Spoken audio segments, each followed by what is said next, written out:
Dans un grenier poussiéreux, une vieille planche traîne, entourée de bougies éteintes et de papier brûlé.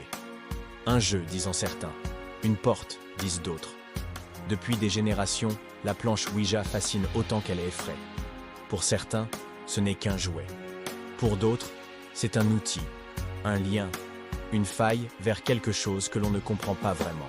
Ce soir, je vais vous raconter 4 histoires très peu connues, des histoires vraies, oubliées par les médias. Volontairement passées sous silence? Peut-être. Des séances de Ouija qui ont viré à l'horreur. Mais avant de continuer, je vous préviens, ce que vous allez entendre est troublant. Et si vous avez une planche chez vous, rangez-la bien, très loin.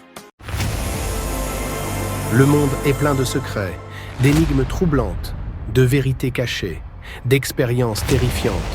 Nous faisons un voyage vers le mystère, vers l'inconnu, vers le doute, vers le paranormal. Tu viens avec nous ?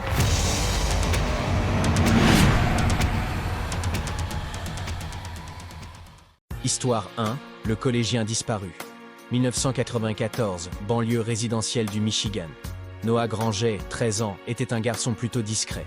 Solitaire, bon élève, mais avec une obsession que peu de gens comprenaient, le surnaturel. Il passait des heures à la bibliothèque à lire sur les fantômes, les démons, les possessions. D'après les témoignages de ses camarades, il aurait même ramené un jour un bout de bois gravé dans son sac, sa propre planche, Ouija faite à la main, avec le mot « goodbye » écrit au feutre noir. Il prétendait qu'un esprit l'avait contacté. Il appelait cette entité Malthus. Un nom qui n'évoquait rien à personne. Jusqu'à ce qu'un archiviste amateur découvre qu'un ancien colon anglais du nom de Malthus Crawford, disparu au XVIIIe siècle, avait été soupçonné de rituels occultes dans la même région. Pendant plusieurs semaines, Noah se comporte de manière étrange. Il écrit des mots dans une langue inconnue dans son cahier de maths, trace des symboles au blanco sur sa table. Il parle de moins en moins à ses parents. Une nuit, il est surpris à 2 heures du matin en train de parler seul dans le jardin, pieds nus, yeux ouverts comme s'il ne dormait plus depuis des jours. Puis vient le 17 novembre. Noah va en cours comme d'habitude. Mais il ne rentre jamais chez lui. La dernière fois qu'il est vu, c'est sur une caméra de surveillance du collège, entrant dans une salle de classe vide, et n'en ressortant jamais. Une fouille complète de l'établissement est lancée. Rien. Pas une trace. Même les chiens pisteurs perdent l'odeur dans la pièce même où il est entré. Dans son casier, la police découvre un journal intime. Le dernier message est écrit à l'encre rouge. La porte est ouverte. Malthus m'attend. La pièce a été murée depuis, et selon une rumeur persistante, l'école aurait engagé un prêtre pour y faire une bénédiction discrète. Noah n'a jamais été retrouvé. Histoire 2, l'équipe de tournage brésilienne. 2006, São Paulo. Un collectif de vidéastes indépendants appelé Subnivel décide de tourner un documentaire sur les lieux hantés du Brésil.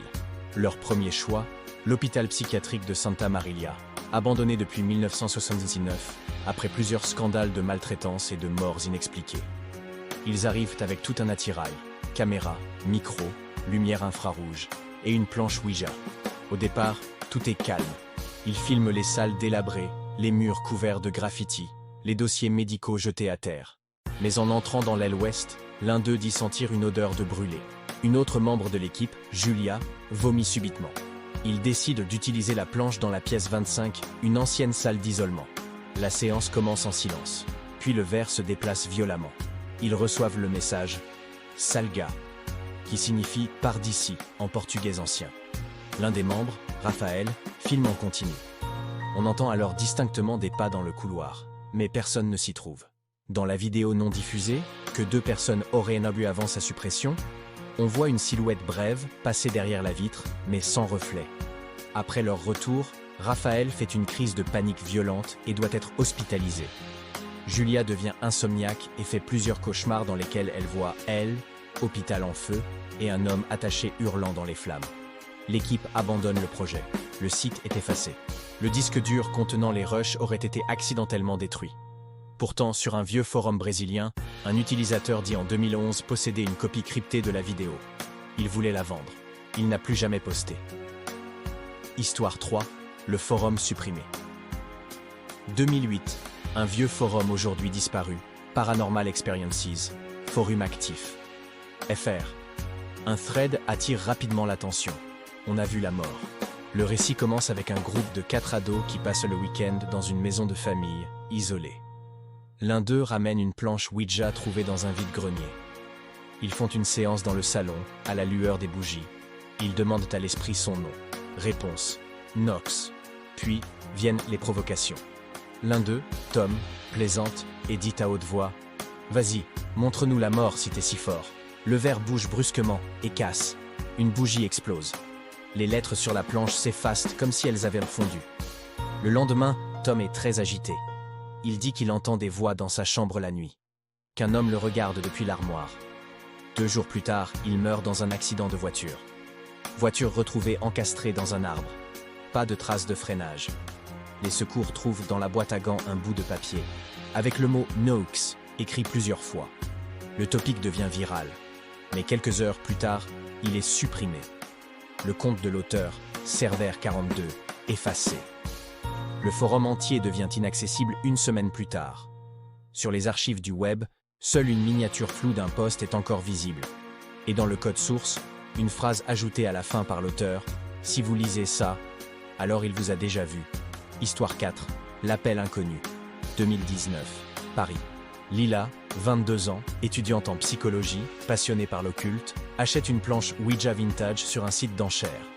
La description mentionnait « utilisée dans des rituels entre 1940 et 1955 ». La planche est en bois noirci, les lettres sont gravées à la main. Elle décide de l'essayer un soir, seule, dans son studio. Très vite, un nom apparaît: Kalem. L'esprit semble répondre de manière logique. Il dit être dans les murs, au-delà de la lumière.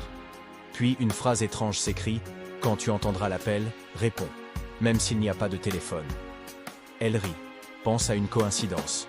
3 jours plus tard, à 3h03 du matin, un vieux téléphone mural débranché dans l'appartement sonne. Elle décroche, bruit blanc. Puis une voix grave et monocorde: « Tu m'as appelé, me voilà. » Elle hurle, raccroche, filme la scène. La vidéo est postée sur Reddit sous le pseudo Into the Veil. Moins d'1 heure plus tard, la publication est supprimée, son compte inaccessible. Des utilisateurs disent avoir téléchargé l'audio, mais tous les fichiers sont corrompus. Un fragment intact aurait été diffusé dans une émission pirate en Allemagne. On y entend: « Tu m'as ouvert la voie. Tu es à moi, Lila. » Depuis, plus personne n'a de nouvelles d'elle. Certains disent que la planche a été remise en vente, sous un autre nom. Il existe des centaines d'histoires comme celle-ci. Certaines sont oubliées. D'autres ont été effacées volontairement. Et parfois, ce n'est pas l'histoire qui disparaît, mais ceux qui l'ont racontée. Tu peux penser que tout ça n'est qu'un jeu, une coïncidence, un vieux mythe recyclé. Mais si c'était le cas, pourquoi certains ne reviennent jamais après avoir joué? Si tu veux un 2e épisode avec d'autres récits encore plus sombres, dis-le en commentaire. Je les lis tous. Et parfois, je les garde. Abonne-toi si tu veux rester de ce côté-ci. Et surtout, ne réponds pas quand ça sonne sans raison.